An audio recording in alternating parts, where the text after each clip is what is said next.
মহাকারণিক তথাগত বুদ্ধ অঙ্গুত্তর নিকের 2 নিপাতে 2 প্রকারের পূজার কথা বলেছেন। একটি হচ্ছে আমিষ পূজা, আরেকটি হচ্ছে নিরামিষ পূজা। আজকে এই যে এখানে বিবিধ দানীয় দ্রব্য আপনারা যে দান কর্মটা সম্পাদন করছেন, এটাকে বলা হয় আমিষ পূজা। অর্থাৎ পৃথিবীর যত ভোগ্য বস্তু আছে এগুলো দানকে বলা হয় আমিষ দান। নিরামিষ দান কি? এই দানকর্ম সম্পাদনের পর আপনাদের যে জ্ঞাতি প্রয়াত হয়েছেন তাদের উদ্দেশ্যে ইধাঙ্গ ইয়াতিনাং হতো সুখিতহন্ত ইয়াতায়, এটি বলে যে পুণ্য দান করবেন এটাকে বলা হয় নিরামিষ দান। আবার এই নিরামিষ দানটা আরও গভীরতায় হচ্ছে, আপনি যখন পঞ্চশীল পালন করবেন, অষ্টশীল পালন করবেন, আনাপনা স্মৃতি ভাবনায় বিদর্শনে রমিত হবেন, সে দানটাকে বলা হয় নিরামিষ দান। আপনারা সেরকম অনেক দান করেন। কাউকে যখন আপনি বলেন প্রাণী হত্যা করিও না, এটি দান হয়। কি দান? নিরামিষ দান। আপনি যখন কাউকে বলেন চুরি করবে না, এটি কোন দান হবে? নিরামিষ দান। আপনি যখন কাউকে বলেন যে না তুমি পাপকর্ম সম্পাদন করিও না, ভালো পরামর্শ দান করেন, এটাই হবে নিরামিষ দান। আবার যখন কাউকে আপনি অর্থ দান করবেন, বিত্ত দান করবেন, অথবা জায়গা দান করবেন, বিবিধ খাদ্যদ্রব্য দান করবেন, এটা হচ্ছে আমিষ দান। তো বুদ্ধ জগতে সর্বশ্রেষ্ঠ যে দানের কথা বলেছেন সেটা হচ্ছে নিরামিষ দান। তো এই কথাটা বলার আমাদের সঙ্গমিত্র আজকে পরিনির্বাণ সূত্রের শেষের দিকের কাহিনীগুলো অবলম্বনে তিনি যে পূজার কথা বলেছেন, যেমন আজকে এই স্মৃতিধন্য গোবিন্দ ঠাকুর স্মৃতি মন্দিরে যত বিশাল পূজা অর্ঘ্য আপনি নিবেদন করেন, আপনি যদি আচরণ না করেন, অর্থাৎ নিরামিষ পূজা যদি আপনি না করেন, আপনার পক্ষে প্রশান্তি লাভ করা সম্ভব নয়। তাই তথাগত বুদ্ধ যখন পরিনির্বাপিত হবেন তখন তিনি একজন ভিক্ষুকে উপলক্ষ করে আমি যে পূর্ব গাথাটি ভাষণ করেছি সেটা করেছিলেন। তাই সেখানে বুদ্ধ বলছেন ধাম্মা রাম ধাম্মা রাস ধাম্মা বিচিন্তিয়াং ধাম্মাং অনুসারা ভিক্ষু সাধ্যাং মাংনা পারিহায়াতি। বুদ্ধ বলছেন যে যিনি ধর্মের মধ্যে রত থাকেন সে ভিক্ষু। ভিক্ষু বলতে আমরা সাধারণত কর্মবাচার চতুর্থীয়াতির মাধ্যমে যারা ভিক্ষু হয়, মুন্ডক মস্তক হয়, গৌরিক বস্ত্র পরিধান করে, আমরা তাদেরকে সাধারণত ভিক্ষু বলি। কিন্তু বুদ্ধের পরিভাষায় ভিক্ষু হচ্ছে তিনি কে?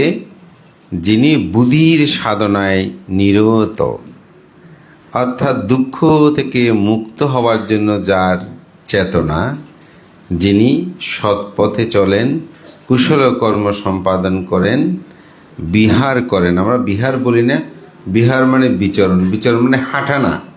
কায়ে কায়ানুদর্শী হওয়া, চিত্তে চিত্তানুদর্শী হওয়া, ধর্মে ধর্মানুদর্শী হওয়া, বেদনা বেদনানুদর্শী হওয়া।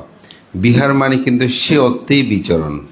ঠিক একজন মানুষ যখন প্রকৃতভাবে এই বিচরণ কর্ম, অর্থাৎ চিত্ত জগতের সাথে বিচরণ করে, চিত্তকে প্রতিনিয়ত দর্শন করার জন্য চেষ্টা করে, কায়কে দর্শন করার জন্য চেষ্টা করে, বেদনাকে দর্শন, বেদনা মানে ব্যথাকে দেখা নয়, এটাকে অনুভূতিকে দেখা, এটাকে জন্য ধর্মানুদর্শন, চিত্তের মধ্যে যে লোভ দেশ সমূহ উৎপন্ন হচ্ছে, পঞ্চ নিবারণ উৎপন্ন হচ্ছে, এগুলোকে দেখার জন্য যখন তার যে প্রকৃত প্রচেষ্টা, সে অর্থে হচ্ছে কিন্তু ভিক্ষু।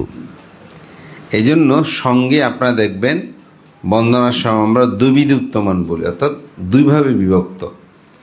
একটা হচ্ছে সম্মতি সঙ্গ, আমরা যারা এখানে উপস্থিত আছি।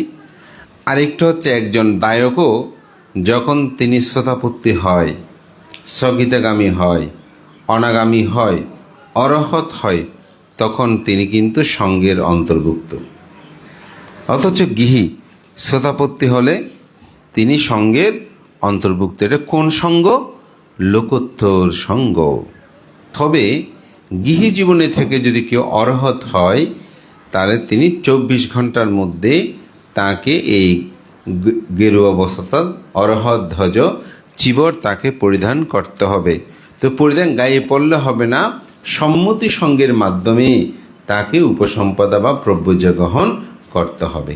যার কারণে আমরা দেখি বুদ্ধের সময়কালে একজন বাহ্য দার্শনিক তার জীবন দর্শন, সেখানে দেখা যায় তিনি অরহত হয়েছেন, কিন্তু তার অতীত জন্মান্তর এই অষ্টপুরস্কারে আজকে দান করছেন। এই অষ্টপুরস্কারের দানের ফল তার মধ্যে বিদ্যমান ছিল না, যার কারণে তিনি অষ্টপুরস্কার খোঁজার জন্য বের হয়েছেন যে কোথায় থেকে সংগ্রহ করবেন। বুদ্ধির কাছ থেকে তিনি প্রব্রজয়া নেবেন, কিন্তু গাভীর সিংহের আঘাতে তার মৃত্যু হয়। তো বুদ্ধ কি করেছেন? পিণ্ডচারণ শেষ করে বুদ্ধ আসার সময় দেখেছে এই বাহ্য দার্শনিকে তার গরুর সিংহের আঘাতে সে মৃত্যু হয়েছে। তো বুদ্ধ ভিক্ষুদেরকে বললেন, ওকে নাও। ভিক্ষুরা নিলেন, নিয়ে জেতবন বিহারের মধ্যে তার দাহকার্য সম্পাদনের সব ব্যবস্থা করলেন। অন্যান্য ভিক্ষু যারা মার্গজ্ঞান লাভী নয়, সাধারণ জনগণ, ওরা সবাই সমালোচনা করছে, দেখো দেখো বুদ্ধ একজন ভিক্ষুপুত্র, বুদ্ধ হয়েও তিনি একজন সাধারণ গৃহীর দাহকার্য তিনি সম্পাদন করার জন্য ভিক্ষুদের নির্দেশ দিচ্ছেন, এটি কেমন করে সম্ভব হয়? তো বুদ্ধ চিন্তা করলেন, আমি যদি এখানে ধর্মকথা উত্থাপন না করি, আমি যদি না বলি, তাহলে তারা যে সমালোচনা করছে তার দ্বারা তাদের পাপ হবে। আসলে আমরা অনেক সময় না জেনে কোনো কিছু সম্পর্কে যখন আলোচনা করি, সমালোচনা করে নিন্দা করি, তখন কিন্তু মানুষের পাপ হয়, অকুশল হয়। আমি কেন মানব জন্মে পুণ্যকর্মটা দুর্লভ? আপনারা জানেন মহামজ্ঞলায়ন, ওনার ওখানে এক দেবকন্যা তিনি এসে ঝাড়ু দিতেন। তো দরজা তো বন্ধ, তিনি তো ঋদ্ধি প্রভাবে আসতেন। তো একদিন তিনি রুমে ঢুকে দেখে যে ভোরবেলা হতে হতে যখনই ওনার শয্যা থেকে বের হয়ে অন্যত্রে যেত, শৌচাগারে যেত, ফিরে এসে দেখতো যে রুমটা ঝাড়ু দিয়ে দিছে। তো রুমের দরজা বন্ধ, এখানে ঝাড়ু দেখে তিনি একদিন অনুসন্ধান করে দেখলেন যে এক দেবকন্যা সেই ঝাড়ু দিয়ে যায়। তখন ভান্তে বলছেন, এই দেবকন্যা, তুমি আগামীকাল থেকে আর এখানে ঝাড়ু দিতে আসবে না। তো সেই ক্রন্দন করে করে কেঁদে কেঁদে যাচ্ছিল। তো কান্না শব্দটা আকাশে শোনা যাচ্ছে, কিন্তু আকাশে তো কোনো মানুষ দেখা যাচ্ছে না। তো এটা নিয়ে জেতবনে খুব আলোচনা হচ্ছিল যে আকাশে কেন এত ক্রন্দন ধ্বনি। তো বুদ্ধ সবাইকে সেখানে ডাকলেন, ভান্তেকেও ডাকলেন। তো ডেকে জিজ্ঞাসা করছে বুদ্ধ, ওনারা বলছে, ভান্তে আজকে ভোরবেলা একদম আকাশের মধ্যে একটা রমণী কান্না করে করে যাচ্ছে, তার শব্দ আমরা শুনেছি। বল যে হ্যাঁ, আমিও শুনেছি। তো কেন এই কান্না হচ্ছে? তখন ওই মোগলান স্তবিকে প্রশ্ন করলেন। তো তিনি, বুদ্ধ তো জানেন। তখন তিনি বলছেন, তথাগত বুদ্ধ, আমার বন্ধ প্রকোষ্ঠে, অর্থাৎ আমার দরজা বন্ধ রুমে এক দেবকন্যা এসে প্রত্যেক দিন ঝাড়ু দিয়ে যায়। আমি তাকে ঝাড়ু দেওয়ার জন্য নিষেধ করেছি, সেজন্য সেই দুঃখ করে কেঁদে কেঁদে চলে যাচ্ছে। আমি তো আর পুণ্যকর্ম করতে পারছি না, সেজন্য সে কেঁদে কেঁদে চলে যাচ্ছে। তো বুদ্ধ প্রশ্ন করলেন, কেন তুমি তাকে ঝাড়ু দিতে নিষেধ করেছ? পরে যে তথাগত বুদ্ধ, আমার রুম তো বন্ধ থাকে, আমি তো ব্রহ্মচারী জীবন যাপন করি। এই বন্ধ প্রকোষ্ঠে যদি কোনো রমণী এরকম সুন্দর কেউ যদি জানালা দিয়ে বা কোনোভাবে দেখে, তখন তো তারা চিন্তা করবে আমার ব্রহ্মচর্য প্রদুষ্ট হয়েছে, তখন তাদের মহা অকুশল হবে। কিন্তু আসলে তো ঘটনা তা নয়, যার কারণে আমি তাকে ঝাড়ু দিতে আসতে নিষেধ করেছি। তাহলে এখানে কোন চিন্তা? অপরের কল্যাণ চিন্তা। তখন বুদ্ধ বললেন, সাধু সাধু, হে আমার প্রিয় শিষ্য, তুমি যথার্থ কর্তব্য সম্পাদন করেছ। তো সুতরাং আমরা যে বলে মানব জন্মটা দুর্লভ, এই জন্ম ছাড়া অন্য কোনো জন্মে আসলে পুণ্যকর্ম সম্পাদন করা সহজ নয়, সহজে করা যায় না। আপনি স্বর্গে গেছে এখানে সুখ ভোগ করতে পারবেন, কিন্তু পুণ্য করার কোনো সুযোগ নাই। নরকে শুধু দুঃখ আর যন্ত্রণা, আপনার পক্ষে কি সম্ভব পুণ্যকর্ম করা? আমি যেই জায়গায় থাকি চাঁদগাঁও, ওখানে অনেক উপাসক উপাসিকা, বিশেষ করে তারা গার্মেন্টস কর্মজীবী। ওনাদের অনেকের মধ্যে দেখি খুব ইচ্ছা যে ওনারা ধর্ম করবেন, কিন্তু সকালে ভোরে উঠে যেভাবে যায় আসলে আর কর্ম সম্পাদন করতে দিন চলে যায়, ধর্ম করার সুযোগটা তাদের অনেক সময় হয় না। তা আমাকে অনেক সময় বলে, ভান্তে আমরা যে ভাত নিয়ে যাই অষ্টশীল সময়ে, ওখানে আগে খেয়ে ফেলি, এরপর থেকে আমাদের অষ্টশীল হবে।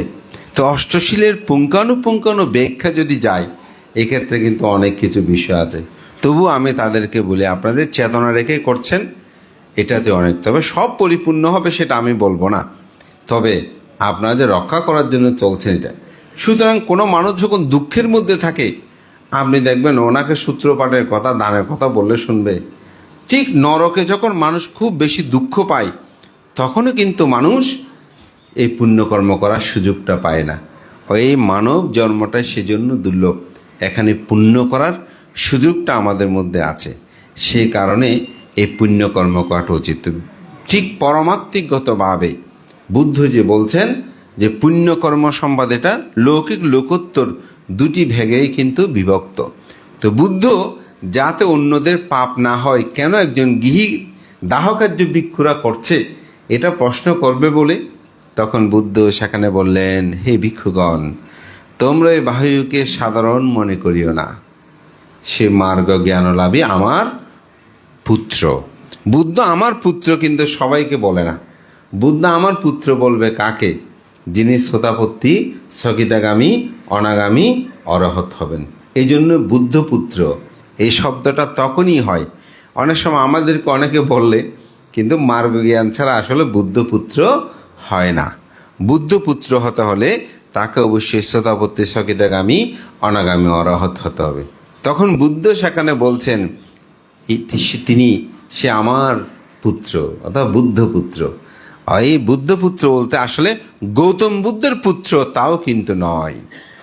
অতীত জন্ম, বর্তমান যে গৌতম বুদ্ধ, ভবিষ্যতে যে বুদ্ধ আসবেন, সকল বুদ্ধগণের তিনি পুত্র। কেন? কারণ বুদ্ধগণের লক্ষ্য হচ্ছে শ্রোতাপত্তি, স্থগিতাগামী, অনাগামী, অরহত্ত মার্গ জ্ঞান লাভ। সে অর্থেই বলছে। তো সেজন্য ভিক্ষু মানেই শুধু যে এই কর্মবাধার চতুর্থিয়াতের মাধ্যমে যারা হয় সেটা নয়, এটা তো সম্মতি সঙ্গের ভিক্ষু। আর লোকোত্তরগতভাবে মার্গ জ্ঞান লাভ করলে সে অর্থেই বলছে, ধাম্মা রাম ধাম্মা রাস ধাম্মা অনুবিচিন্তিয়াং। যিনি ধর্মের মধ্যে তন্ময় থাকে, রত থাকে, ধর্মটাকে অনুসরণ করে, সে ভিক্ষু কখনো সদ্ধর্ম থেকে চ্যুত হয় না। সে দায়ক হোক, ভিক্ষু হোক, যে হোক না কেন, ধর্ম তো ধর্মটা কি ভান্তে? ধর্ম হচ্ছে দুঃখ কি জানতে হবে, দুঃখের কারণটা জানতে হবে, দুঃখ নিরোধ কি জানতে হবে, দুঃখ নিরোধের উপায় কি জানতে হবে। এই চারটা বিষয় যিনি জানেন, এটাই হচ্ছে আসলে ধর্ম। দুঃখ, আমি একটি বাড়ি চাই, এটা আমার দুঃখ। এই দুঃখের কারণ চাই, তৃষ্ণা। দুঃখ নিরোধ, না চাইলে নিরোধ হবে, তো না চাইলে তো হবে না। দুঃখ নিরোধ, ত্যাগ করলাম, না এই বাড়ি চাই না, উপায়টা যখনই ত্যাগ করেছি, আমার দুঃখ কি হয়েছে? নিরোধ হয়ে গেছে। আমার দুঃখ কি হয়েছে? নিরোধ হয়ে গেছে। এই চাওয়াটাই হচ্ছে দুঃখ। এই চাওয়া থেকেই জন্ম দুঃখ, জরা দুঃখ, ব্যাধি দুঃখ, মরণ দুঃখ, অপ্রিয় সংযোগ দুঃখ, প্রিয় বিয়োগ দুঃখ, স্পৃদ্ধ বস্তু অলাভতা, যাহা চায় তাহা না পাওয়ার দুঃখ। এই 7টি দুঃখকে সংক্ষেপে বলছে পঞ্চ উপাদান খানা দুঃখা। পঞ্চ উপাদান স্কন্দ দুঃখ। এই পঞ্চ উপাদান স্কন্দ দুঃখ কি? রূপ, বেদনা, সংজ্ঞা, সংস্কার, বিজ্ঞান। আমাদের এই জীবন, এক একজন, আমরা এক একজনের পরিচিত না। আমাকে আপনারা বলছেন লোকজিৎ ভান্তে, নিরুধানন্দ, জ্ঞানলঙ্কার। আমার নাম কি আসলে লোকজিৎ? আমার সার্টিফিকেটটা দেখেন তো, সেটা আছে কি না। না, আমি তো 25 বছর আগের লোকজিৎ ছিলাম না, ঠিক না? এখন গত 20 বছর পর্যন্ত আমাকে সবাই লোকজিৎ ভিক্ষু বলতো, তারপরে মস্তবীর বড় হয়, এখন লোকজিৎ মস্তবী বলতেছে। আরে এত পরিবর্তন হচ্ছে কেন আমার? আসলে আমার নাম তো এগুলো একটাই সঠিক নয়, একটাও কি সঠিক নয়। আমার সঠিক নাম হচ্ছে কি, নাম এবং রূপ। রূপ মানে আমার এই দেহ, নাম মানে বেদনা, সংজ্ঞা, সংস্কার, বিজ্ঞান। আমাদের এই দুটাই কি পরিচয়। এই দুটো পরিচয় ভাঙতে জেনে কি লাভ হলো আমার?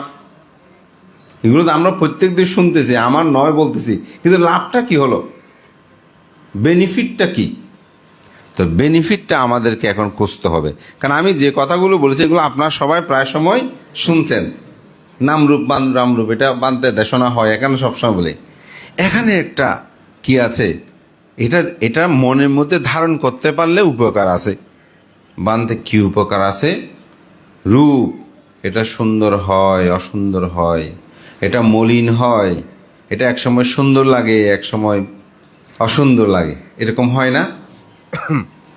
আমি যদি বলি এই রূপ আমার নয়, এই রূপ আমার নয়, এই সুখ। চুল না থাকার দুঃখ আপনার মধ্যে থাকবে, চুল পাক না ধরলে কোনো ক্ষতি লাগবে, আমার নয় যে রূপ, এটা আমার নয়, এই লাভটা হচ্ছে ওখানে। আমাকে একদিন বলতে বানতে আপনার চুল তো সব পেকে যাচ্ছে, তাহলে আমার চুল থাকলো কি না থাকলো কি, পাকা ধরলো কি, সমস্যা তো নাই, প্রতিদিন তো ডেরা করি প্রায় সময় 2-3 দিন পর পর। তাহলে আমার কাছে দুঃখ আছে? নাই। কেন নাই? কারণ আমি বলতেছি চুল তো আমার থাকে না, এই রূপ থাকে না, রূপ আমার নয়। দেখেন আমার কাছে দুঃখ নাই। কিন্তু আপনি যখন বলবেন যে না রূপ আমার, সুন্দর আমার, তখন দেখবেন হাজার হাজার টাকা আপনাকে চুল রক্ষা করতে খরচ করতে হবে, ঠিক না? দেখেন না থাকাটা কোথায়, এটাই হচ্ছে অ্যাপ্লাইং বুদ্ধিজম। প্রায়োগিক বুদ্ধ ধর্মটাকে প্রয়োগ করতে হবে। এক সময় আমি দেখতে খুব সুন্দর ছিলাম, এখন আমার সৌন্দর্যটা নাই। আপনি যদি বলেন যে আমি তো আসলে আমি নয়, এই রূপ তো থাকলে এটা অনিত্য হবে, দেখবেন আপনার কাছে আর দুঃখ উৎপন্ন হবে না। বেদনা, সংজ্ঞা, সংস্কার, বিজ্ঞান, এই 4টি মিলে হচ্ছে নাম। আমি আজকে এটা চাই, ওটা চাই, এটা নাই, ওটা নাই। আরে কি চাইব? আমার সব কিছু তো অনিত্য, আমার চাওয়াটা তো অনিত্য। এক সময় খুব চকলেট খেতে ইচ্ছে করতো, এখন চকলেট খেতে ভালো লাগে না। এক সময় মাংস খেতে ইচ্ছে করতো, এখন মাংস খেতে ভালো। জীবনটা তো একটু পরিবর্তনশীল, চিত্ত তো পরিবর্তনশীল। এক সময় একজনকে ভালো লাগে, আবার এক সময় একজনকে ভালো লাগে না। আমার মনও পরিবর্তনশীল না, নামটা পরিবর্তনশীল না।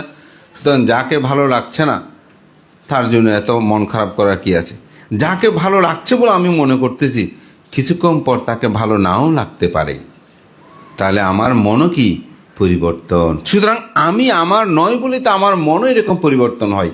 এই সত্যটা যখন মানুষ উপলব্ধি করে, তখন কেউ দুঃখ দিলে আমি আমার তো নয়, সে দুঃখ দিলে আমার কি আসে যায়। এই অনুভূতিটা এমনভাবে একজন সাধক অনুভব করতে পারে, তখন তার চিত্ত অষ্টলোক ধর্মের মধ্যে কম্পিত হয় না।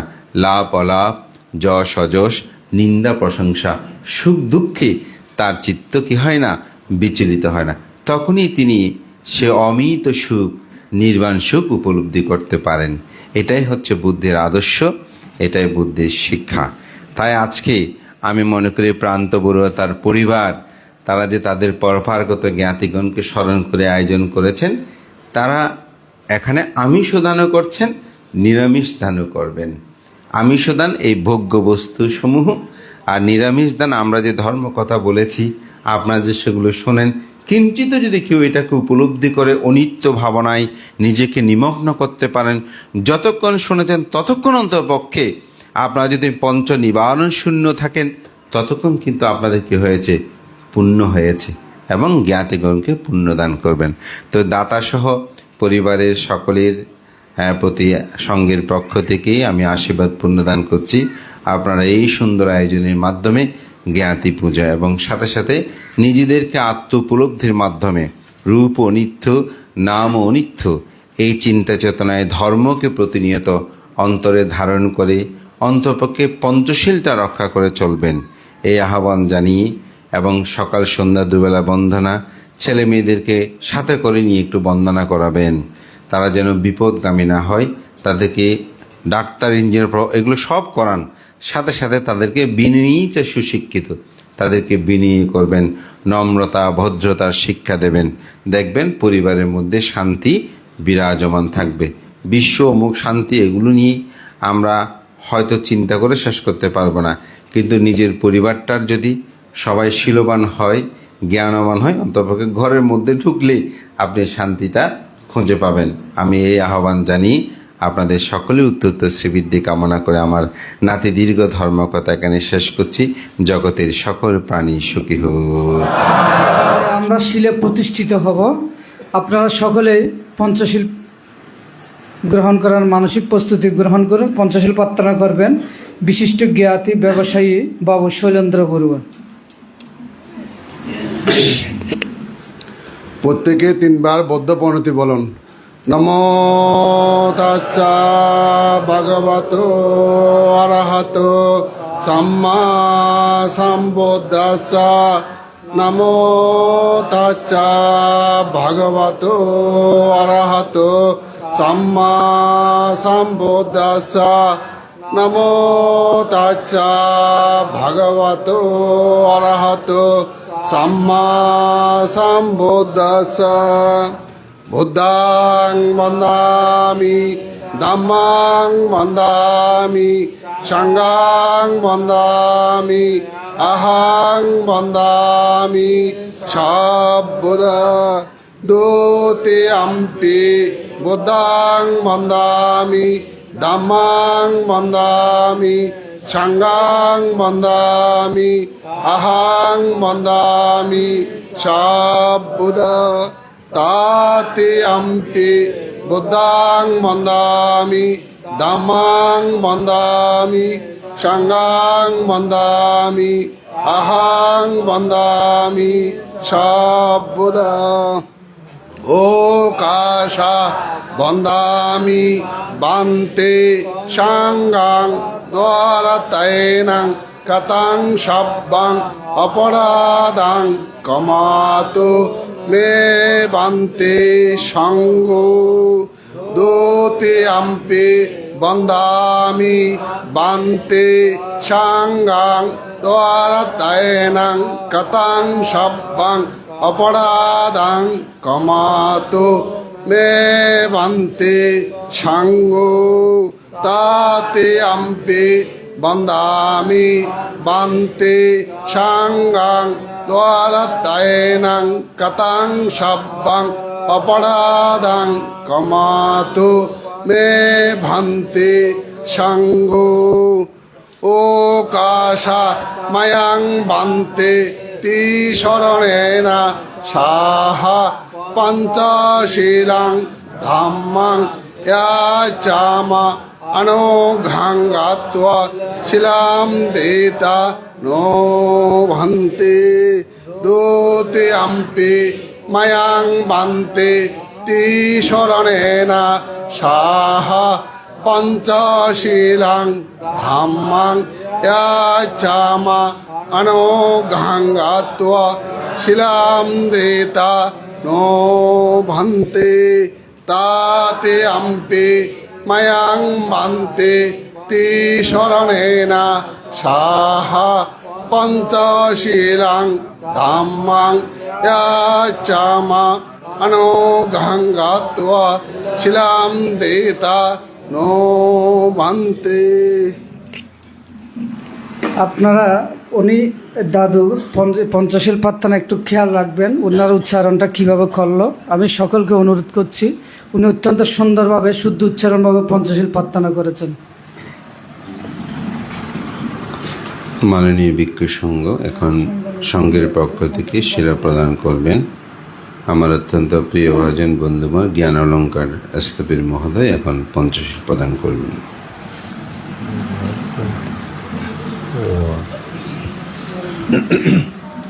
यमहं वदमितं वदेता नमो तस्स भगवतो अरहतु सम्मा सम्बुद्धस्स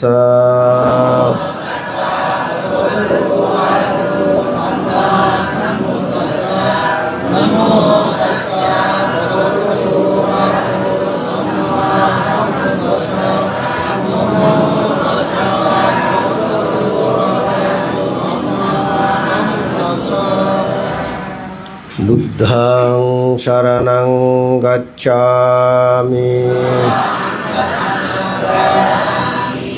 धम्मं शरणं गच्छामि संघं शरणं गच्छामि द्वितीयंपि बुद्धं शरणं गच्छामि द्वितीयंपि धम्मं शरणं गच्छामि द्वितीयंपि संघं शरणं गच्छामि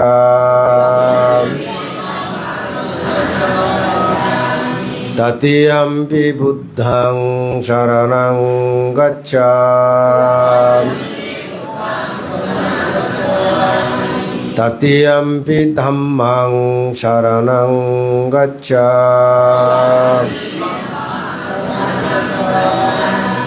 तृतीयंपि संघं शरणं गच्छामि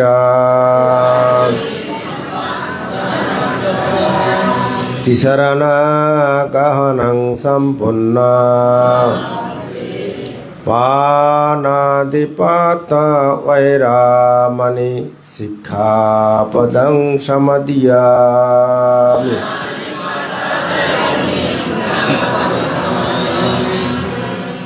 अदिन्नदान वैरामणि सिक्खापदं समादियामि कामेषु मिच्छाचार वैरामणि सिक्खापदं समादियामि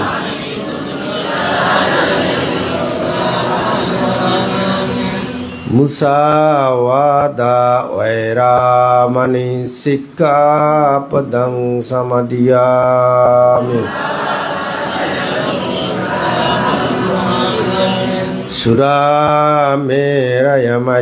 सुरामेरयमज्जपमादट्टना वैरामणि सिक्खापदं समादियामि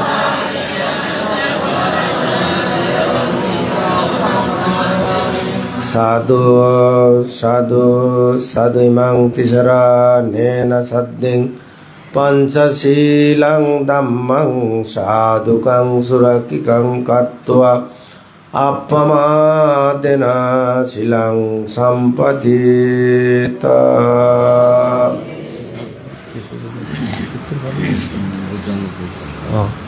এখন মহান শিবিজ্ঞ সংঘকে সবিনয় প্রার্থনা করছি প্রতির কল্যাণার্থে বুদ্ধাঙ্গ সূত্র আবৃত্তি করার জন্য।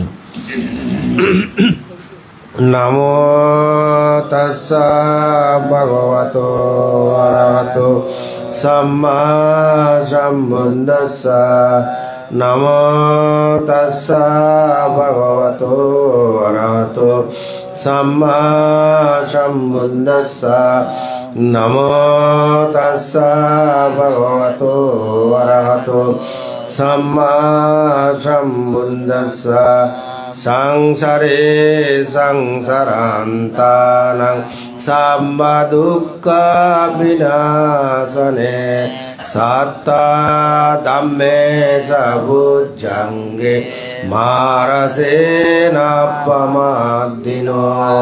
भुजित्वा यदिमे सत्ता दिवावा मुक्तकुत्तमा अजतिं अजरा व्याधिं আমতাং নিব্বয়ং গতা এবামাদি গুণোপেতং পরিত্রান্তং বনাময়ে বজ্জাঙ্গ জাতি সংকাতো দাম্মানাং বিজয়ো তথা বিরিয়াং ভীতি পাশ্চাদ্যে বজ্জাঙ্গা চ তথা পরে সমাদুপেক্খা ভুজঙ্গা সাত্তিতে সম্বদস্যিনা মুনিনা সম্মদক্কাতা ভাবিতা বাহুলিকতা সংবর্তন্তি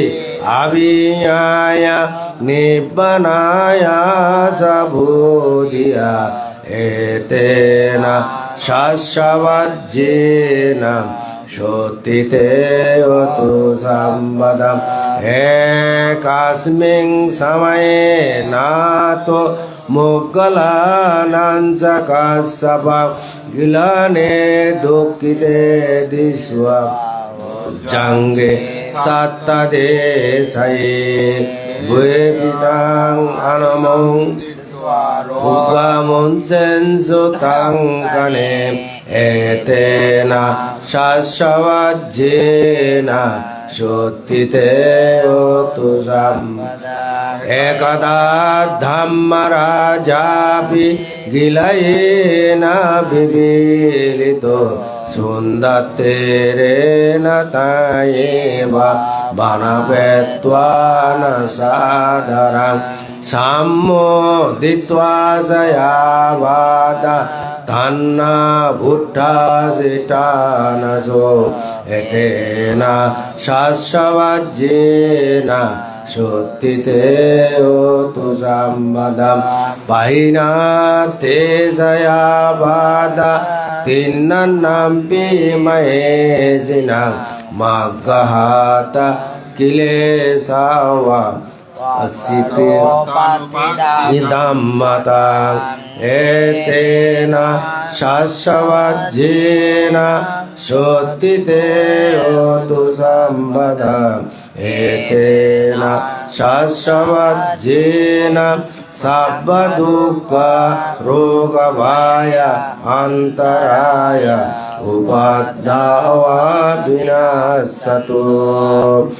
এতেন শস্যবজ্যেন হোতু তে জয় মঙ্গলং সাবিত্রিয় বিভাজ্যন্তো শোকরোগ বিনাশতো মাতে ভবতু অন্তরায় সুখে দীর্ঘায়িকো ভব অভিবাদনশীলিষ্যা নিঃসংবদ্ধপচায়িনো চত্তারো ধম্মবদ্ধন্তি আয়ুর্বন্নো সুখং বলম আয়ুরারোগ্য সম্পত্তি সাগ্য সম্পত্তি মেবচে अतोऽपि निब्बान सम्पत्ति इमेनाते समिज्जतोते।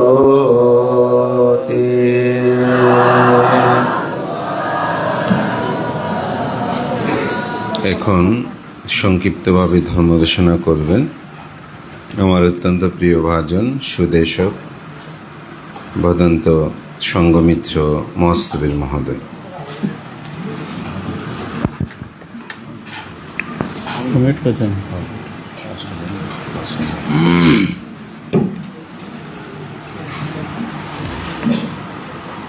एवं ददन्ति यतिनं जे हन्तु अनुकम्पकान् सुशृङ्खलेन कप्यं पनभोजनान्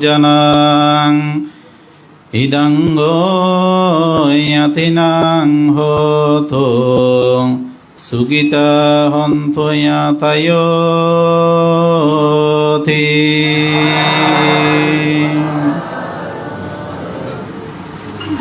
পাটাজারি উপজেলাধীন ঐতিহ্যমণ্ডিত স্বনামধন্য গ্রাম জোবরা গ্রাম। এই গ্রামের অন্যতম একটি পুণ্যতীর্থ গোবিন্দ ঠাকুর স্মৃতি মন্দিরের যাদের উদ্দেশ্যে আজকে এই মহতি পূর্ণময় অনুষ্ঠান প্রয়াত উপাসিকা, যিনি পূর্ব বিনাজুরির গ্রামের এই উপাসক অতুল চন্দ্র বড়ুয়া, সৌরবালা বড়ুয়া এবং জোবরা গ্রামের এই উপাসক প্রয়াত সুধীর বড়ুয়া, উপাসিকা ছবিরানী বড়ুয়ার তাদের পারলৌকিক মঙ্গল শান্তি কামনায় আজকে বুদ্ধে প্রশংসিত অষ্টপরীক্ষা সহ সঙ্গদানের ব্যবস্থাপনা করা হয়েছে। এই মহতি পূর্ণময় অনুষ্ঠানের যিনি আশীর্বাদক হিসাবে আমাদের অনুষ্ঠানে সবসময় থাকেন, সশরীরে উপস্থিত না হলেও তিনি বিহারের মধ্যে অবস্থান করছেন বাংলাদেশ সংঘরাজ ভিক্ষু মহাসভার মাননীয় উপসংঘরাজ সত্র বিহারের বিহারাধিপতি পরম শ্রদ্ধেয় শিলরক্ষিত মহাতের মহোদয় বান্তে, আজকের অনুষ্ঠানের সবার সভাপতি, বঙ্গীয় বুদ্ধ সমাজের অনন্য একজন সাংঘিক ব্যক্তিত্ব, যার শ্রুতিমধুর সদ্ধর্ম দেশনা সুদূর বাংলাদেশের বিভিন্ন প্রান্তে গিয়ে যিনি ধর্মবাণীর দান করে থাকেন, বাংলাদেশ সংঘরাজ ভিক্ষু মহাসভার প্রাক্তন মহাসচিব, বহু সংগঠনের জাতিশিনী, যিনি সম্পৃক্ত থেকে বুদ্ধ সমাজকে এগিয়ে নিয়ে যাচ্ছেন, আমার ব্যক্তি জীবনের পরম কল্যাণকামী, আমাদের জন্ম সাতকানিয়া গ্রামের এই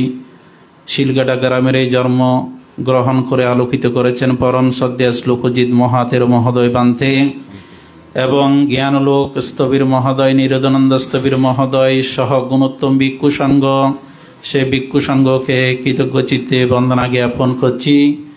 যাদের উদ্দেশ্যে আজকে পুণ্য দান করছেন তাদের পারলৌকিক শান্তি সুখ কামনা আমার পবিত্র ভিক্ষু জীবনের পুণ্যরাশি দান করছি। প্রত্যেকে সাধুবাদ দিয়ে অনুমোদন করুন।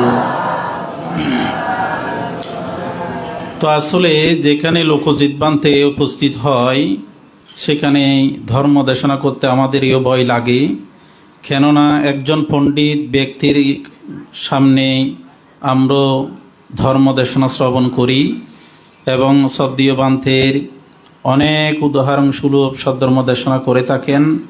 কালকেও বারেককুণ্ড গ্রামে সঙ্গদানে শ্রদ্ধেয় বান্তিও গিয়েছেন, আমিও গিয়েছি। ওইখানের মধ্যেও বান্তে অনেকক্ষণ সদ্ধর্ম দেশনা প্রদান করেছেন এবং আমরা প্রত্যেকে শ্রবণ করেছি। তো এখানে ধর্ম দেশনা কয়েক মিনিটের মধ্যে আমি শেষ করব, শ্রদ্ধেয় বান্তেকে সুযোগ দেব। আমরা এখানে সবসময় আসি, সেই নিরিখে দীর্ঘক্ষণ সদ্ধর্ম দেশনা করার সুযোগ নেই। তো তথাগত সম্যক সম্বুদ্ধ 4 লক্ষাধিক অসংখ্য কল্প পারামি পূরণ করেই তিনি জগৎ পূজ্য বুদ্ধত্ব লাভ করেছেন। তিনি এক জন্ম নয়, অসংখ্য জন্ম পরিভ্রমণ করেই তিনি বুদ্ধত্ব লাভ করতে সক্ষম হয়েছিলেন এবং বুদ্ধত্ব লাভ করেই তিনি 80 বছর বয়সেই কুশিনারা শালবন যমক ভিক্ষুর নিচেই তিনি বুদ্ধ পরিনির্বাপিত হয়েছিলেন। এই যে বুদ্ধ পরিনির্বাপিত হওয়ার আগেই মাঘী পূর্ণিমা পুণ্য রজনী তিথিতেই তথাগত বুদ্ধ আয়ুসজ্জন বিসর্জন দিয়েছিলেন। এই আয়ুসজ্জ যখন বিসর্জন দিয়েছিলেন তখন সেই তথাগত বুদ্ধ বলেছেন, হে ভিক্ষু সংঘ, উপাসক উপাসিকা, দায়ক দায়িকা, সকলের উদ্দেশ্যে বুদ্ধ বলেছিলেন মাঘী পূর্ণিমা পুণ্য রজনী তিথিতেই আজ থেকে তথাগত বুদ্ধ 3 মাস পর পুণ্য রজনী তিথি বৈশাখী পূর্ণিমা তিথিতে বুদ্ধ পরিনির্বাপিত হবেন। এই যে মাঘী পূর্ণিমা তিথির মধ্যে তথাগত বুদ্ধ আয়ুসজ্জার বিসর্জন দিয়েছিলেন। এই কথা শুনেই অনেক রাজা মহারাজা উপাসক উপাসিকা খন্দন করেছিলেন, কান্নাকাটি করেছিলেন। এমনকি তথাগত বুদ্ধ যারা যে পৃথকজন ভিক্ষু সংঘ ছিল, যারা মার্গফল অধিষ্ঠিত হয় নাই, যারা মার্গফল লাভ করে নাই, যারা অরহত্ব ফল অধিষ্ঠিত হয় নাই, তারও খন্দন করেছিলেন। কিন্তু একজন ভিক্ষু তিনি খন্দন করেন নাই। সেই ভিক্ষুর নাম হচ্ছে তিস্যকেস্তবীর বান্তে। তিনি কারো সাথে না মিশেই, কারো সাথে কথা না বলেই তিনি বুদ্ধের এই কথা শোনার পর একা মনে একা চিত্তে এমনভাবে তিনি একটি রুমের মধ্যে গিয়ে অবস্থান করেছিলেন।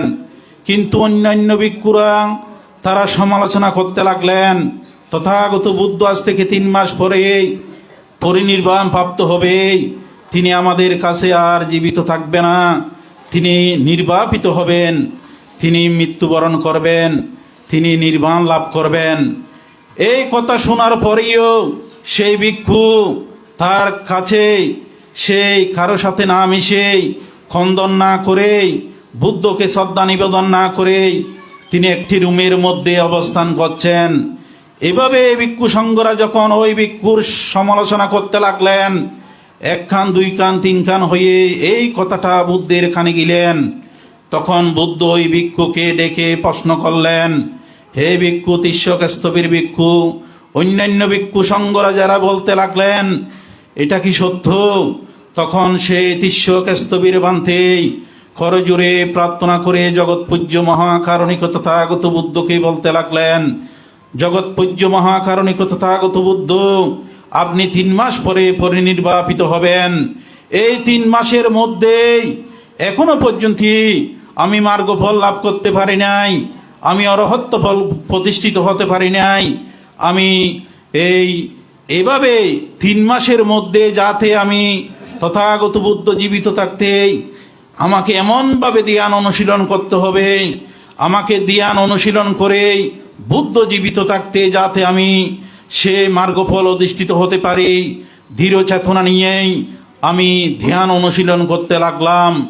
এই কথা শোনার পর সেই তথাগত বুদ্ধ সেই ভিক্ষুকে সাধু সাধু বলে উত্তম ভিক্ষু রূপে আখ্যায়িত করেছেন এবং অন্যান্য ভিক্ষুদেরকে বলতে লাগলেন, হে ভিক্ষু সংঘ, তথাগত বুদ্ধকে ধূপ বাতি ছোঁয়াই, এই যে বিবিধ দানীয় বস্তু থেকে আরম্ভ করে এটা যথার্থ পূজা হয় না। যথার্থ পূজা তখনই হয় এই ভিক্ষু থেকে আপনারা শিখুন। তিনি বুদ্ধ জীবিত থাকতে এমনভাবে ধ্যান অনুশীলন করতে লাগলেন, ধ্যান অনুশীলন করতে করতেই 3 মাসের মধ্যে সেই তিস্যক নামক স্তবীর ভিক্ষু তিনি সেই মার্গফল অধিষ্ঠিত হতে সক্ষম হয়েছিলেন। সদ্ধর্ম প্রাণ উপাসক উপাসিকা দায়িক দায়িকা বিন্দা, তাহলে দেখুন বুদ্ধ জীবিত থাকতেই তিনি সেই দুঃখ থেকে মুক্তি লাভ করতে সক্ষম হয়েছিলেন। আমরাও যে 31 লোকভূমির মধ্যে কত যে গুণী পাখের মতো আমরা আসা যাওয়া করতেছি, এই আসা যাওয়াকে তথাগত বুদ্ধ দুঃখ বলেছেন। কত জন্ম যে আমরা পরিভ্রমণ করেছি, কত জন্ম আরো পরিভ্রমণ করতে হবে তার কোনো আত্মা নেই। যতক্ষণ পর্যন্ত একটি মানুষের কাছে লোভ, দেশ, মোহ, অহংকার, আমিত্ব, মান, অভিমান এগুলো বিদ্যমান থাকবে, ততক্ষণ পর্যন্ত আমাদের মৃত্যু নেই। এই মৃত্যুকে রোধ করতে হলে তথাগত বুদ্ধ গৃহী সঙ্গদেরকে 3টি কর্ম সম্পাদন করার জন্য বুদ্ধ বলেছেন। সেই কর্মগুলো হচ্ছে দানময় পুণ্য, শীলময় পুণ্য, বাবনময় পুণ্য। এবং প্রতি পুত্রে ভিক্ষু সঙ্গদেরকে বলতে লাগলেন, শীল সমাধি প্রজ্ঞ অনুশীলন করে এগুলো করে আমাদেরকে প্রার্থনা করতে হবে। আসবাক্ষয় বাহাং হতো নিব্বানাসা ভাষাই হতো। একমাত্র আমরা আসবক্ষয় যতক্ষণ পর্যন্ত করতে পারবো না, ততক্ষণ পর্যন্ত আমরা দুঃখ থেকে মুক্তি লাভ করতে পারবো না। আসবক্ষয় করতে পারলেই সে নিবৃত্তি লাভ করতে আমরা সক্ষম হব। তো আজকেও যাদের এই যে আপনারা এই সঙ্গদানে এই যে আয়োজন করেছেন, যাদের পরলোকগত জ্ঞাতি তাদের পুণ্য পাবার স্থানে গিয়ে থাকলে আজকের এই সঙ্গদানজনিত পুণ্য রাশি, অষ্টপরীক্ষার দানজনিত পুণ্য রাশি, যেই সমস্ত কুশলকর্ম অর্জিত হবেন এই পুণ্য রাশি ওনারা লাভ করে সুখী হোক। আবারও গুণোত্তম ভিক্ষু সংঘকে কৃতজ্ঞ চিত্তে বন্দনা জ্ঞাপন করে আমার ক্ষুদ্র ধর্মবাণী এখানেই পরিসমাপ্ত করলাম। জগতের সকল প্রাণী দুঃখ হইতে মুক্ত হোক। নমো তস্সা ভগবতো অরহতো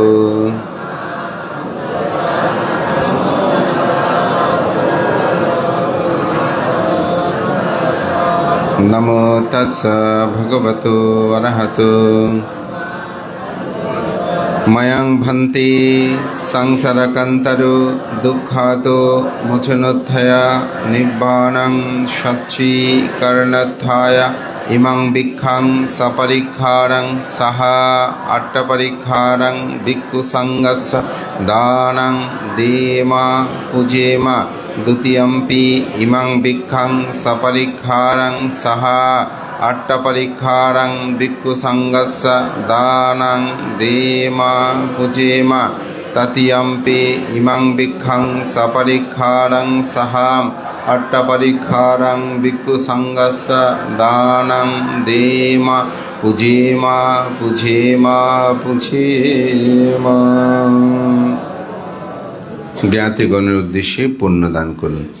ইধং মে অতিনং হতো সুখিতা হন্তোয়াম ইধং মে অতিনং হতো সুখিতা হন্তোয়াতয়ম ইধং মে অতিনং হতো সুখিতা হন্তোয়াম উন্নমি উদকং বট্টং যথা নিন্নং পবত্ততি एवमेवायतु दिन्नं पेतानं उपकप्पतो यथा वारी बहापुरा परिपुरं तेषाम् एवमेवायतु दिन्नं पेतानं उपकप्पतो यथावत्तस अम्मेयि सम्पदं पुयसम्पदं सभ्ये देवा सभ्ये सत्ता सभ्ये भूता अनुमोदन्तो सर्वसम्पत्तिम् आकाशट्ट च भूम्याश्च देवनागा महिन्द्रिं पूयन्तां अनुमोदित्वा चिरं रक्षन्तु बुद्धशासनं चिरं रक्षन्तु बुद्धदेशनं चिरं रक्षन्तु मां इमेना पुयकं मे मामि भाला समागमो सतं समागमो होतो यावनिब्बानापत् इदं मे पुयां आसवा कयवहं होतो इदं मे पुयां निभ्भनसापच्छायो होतो सभ्ये सत्था सुखिता हन्तो सर्वदुःखा विनाच्छतो भावातो तिष्ठन्ति।